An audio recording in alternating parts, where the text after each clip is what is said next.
What's up guys, it's me Jeremy. When it comes to improving your play, it's no secret that limiting your mistakes is a huge step towards winning more games. And one of the best ways to do that is to avoid unnecessary deaths. Let's get started. Now, first off, we have to understand the difference between unnecessary and necessary deaths. First off, there are going to be a lot more unnecessary deaths than you might first think. When I say unnecessary deaths, what I mean is a death that is avoidable. And at the end of the day, almost all of your deaths, easily over 90%, are going to be your fault and avoidable. And even if they're not your fault, they were still probably avoidable anyways. Even deaths that have a positive trade-off, such as dying in a 2-for-1 exchange, are often avoidable if you just dodge an extra skill shot or something like that. The only deaths that are really unavoidable, and even then arguably so, come from trade-offs where your death was absolutely necessary in order to end up on the better side of the trade-off, such as if you bait in allies for a major fight or die to get a major objective. Anyways, there are quite a few tactics you can use to avoid a majority of these unnecessary deaths. The first one is probably the most commonly talked about, and it's to respect the fog of war. What I mean by that is to avoid face checking and to of course buy wards. Avoid unsafe areas, and think of every bush and corner as a potential danger site, and consider whether or not it is safe, as people really do get creative with their ganks. Use your wards at key points to track the opponent's movements and predict where they are. Just make sure to judge the body language and playstyle of enemies as well, as they can often give off tells that a gank is coming. In theory, if this is done perfectly, you can avoid all ganks onto you.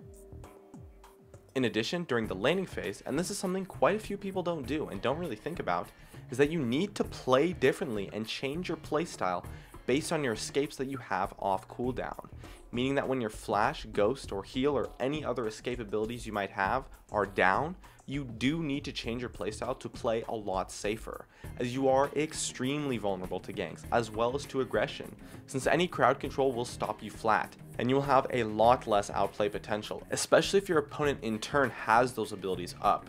Playing defensive when your flash is down is really important and will allow you to avoid quite a few deaths from ganks, as well as aggressive fights in lane that go poorly.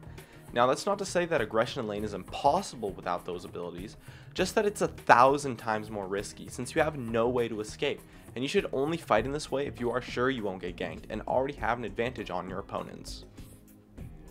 And lastly, when it comes to teamfights, there are also a few things you can do. First off, having good positioning will minimize your damage taken, while helping to maximize what you can contribute to a fight. If you are a glass cannon carry, stay in the back and let your teammates protect you. If you're a tanky or champion, stay in front of your carries to protect them, while still kiting and juking to try to avoid any AoE damage or skill shots. It's important to understand how tanky you are. Knowing how tanky you are will allow you to exit fights at the right time. It doesn't matter how chaotic a fight is, but there will always be a time for you to exit the fight. And in these kinds of team fights, being able to leave the fight with just a tiny sliver of health is amazing, as it means you contributed to your full ability, but yet you still lived and walked out. That is the big thing to avoiding deaths in team fights. It all comes down to leaving the fight at the right time, which is basically just before you die. And you can also go back in with your crowd control or ranged abilities if the fight hasn't ended after you left anyways.